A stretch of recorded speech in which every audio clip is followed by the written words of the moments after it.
It's just a few days later and Ronnie has had his new tyres fitted and he's gone with the Bridgestone Battle Axe tyres and they look great, so I'll put those back on the bike now. I'm also going to take this opportunity to replace the fork oil. He's saying that the forks don't feel so great, so I'll drop the oil out of the forks, if there is any, and we'll replenish the fork oil.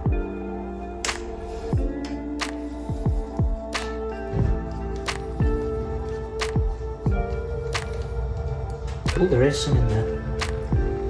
Good.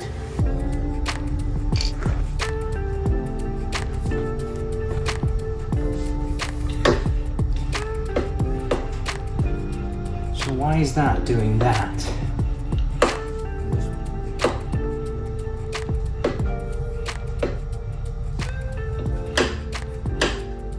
Well, this is very strange. There's very little oil coming out here on the right leg. And a lot of oil came out of this left leg. But this here is a bit strange as well. This moves up and down. This doesn't move at all. And so I'm going to take the forks apart from the top just to see if we can figure out what's going wrong here. I'm just going to start by removing these nuts here at the top of the fork legs.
Aha! There's the answer. It's become detached from the rod. I wondered if that might be it. So, when I've been pushing up against it, so here we can see there's a little bit of thread there for the nut to grab hold of, but there's nothing on that side. So I'll screw this down here so that we can get a hold of it with the fork cap nut.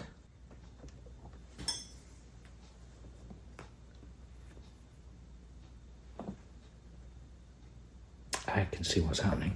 As I screw this on, the thread is turning. So I'm going to just clean this thread up. Yeah.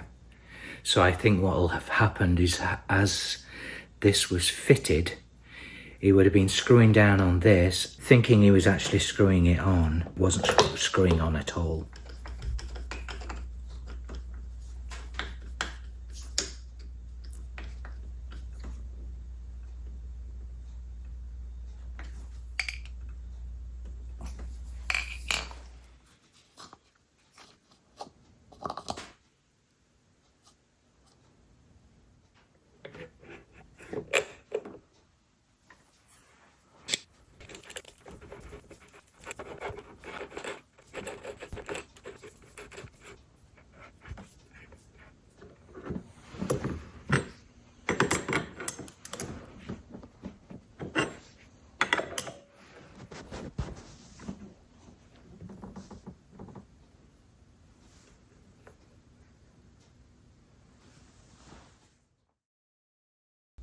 I thought you might like to take a little close-up look at this beautiful wheel now that Ronnie's got the tyres back. So he's got these Bridgestone Battle X tyres mounted on Acront shouldered rims. They're very, very nice.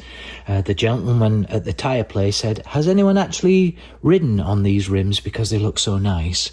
So they're beautiful. And then the pièce de résistance is, of course, this Grimeca 4-leading shoe brake, and just love it. So we've got the air scoop there, and then these vents, we've got the mechanism there, the 2LS on this side and another one on the other side. And then as we take the plate off, just that webbing inside is just so nice.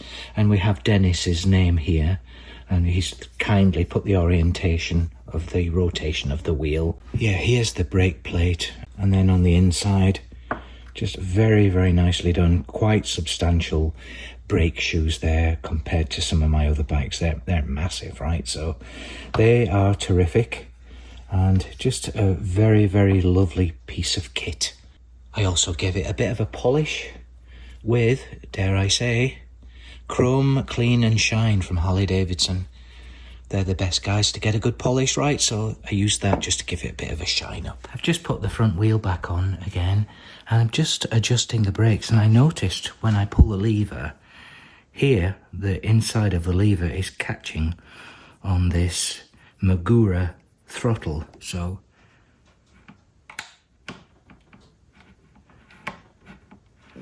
I'm just going to move this just so you can get closer to the bar.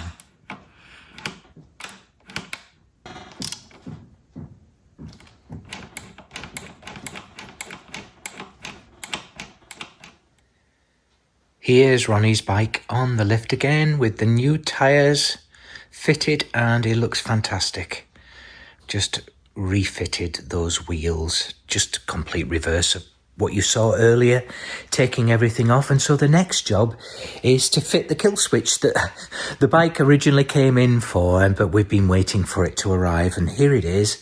This is the kill switch that I'm going to mount at the handlebars. It's pretty modern, but it should look great on the bike.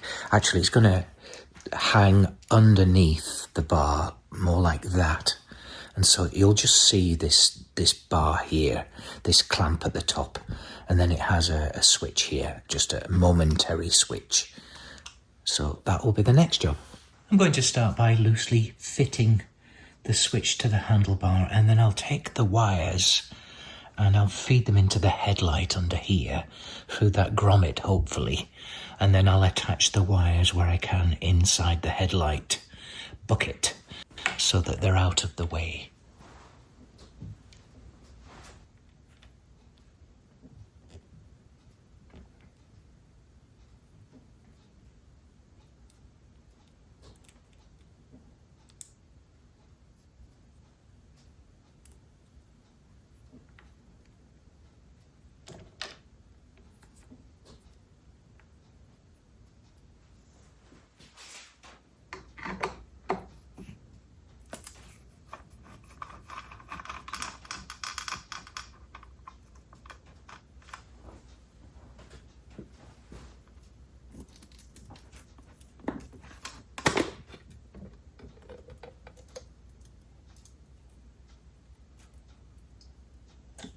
I think a previous owner must have had a little something for sealant, because everything is sealed tightly. But the wires are great, they're really nicely done. Okay, I'm going to try and hook it by threading a needle, one of these little picks through from this side and pulling the wire back if possible.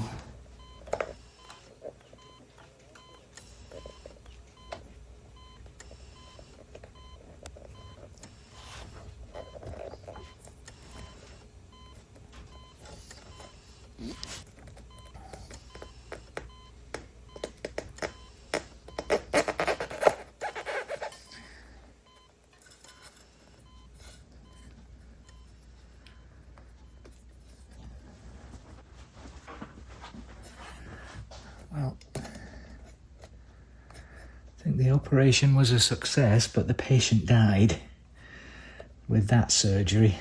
I'll just do this again, I think, afterwards.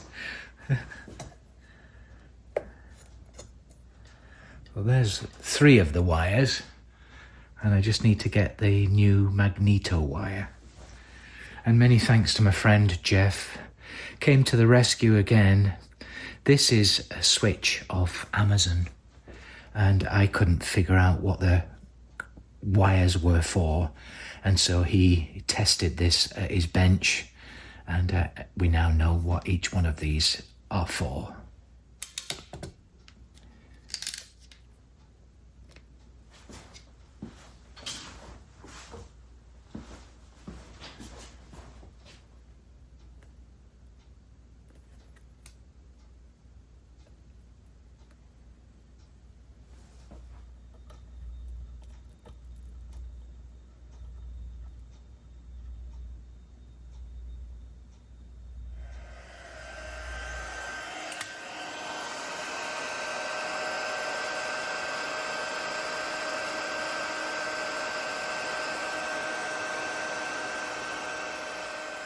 I managed to make up wires and connect them to available connectors here in these Lucas bullet connectors.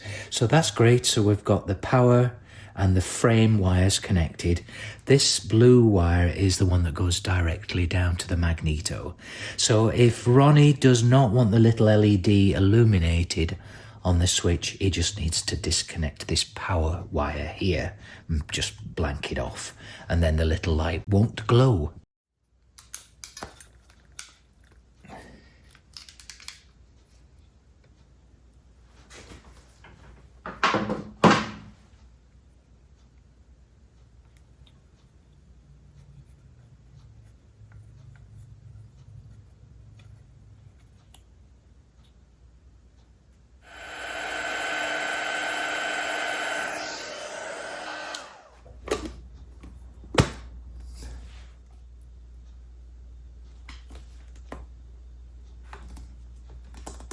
Okay, that's the kill switch fitted, and I've tried to make it as discreet as possible. Obviously the wire is down in there, and I've just tucked it behind the toolbox.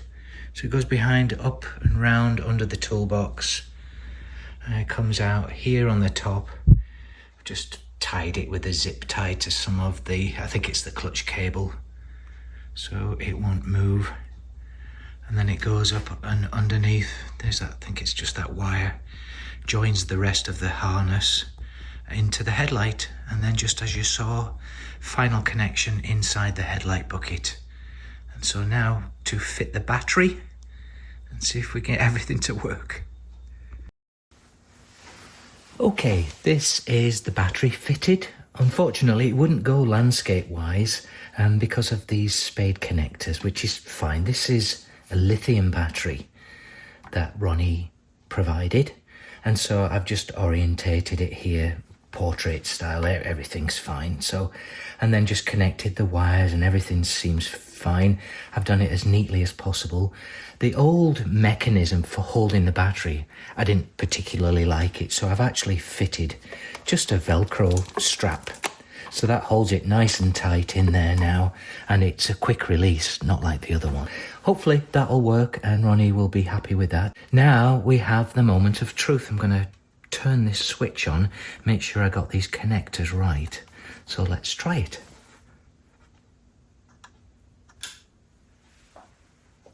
Yay! Excellent. Excellent. And terrific.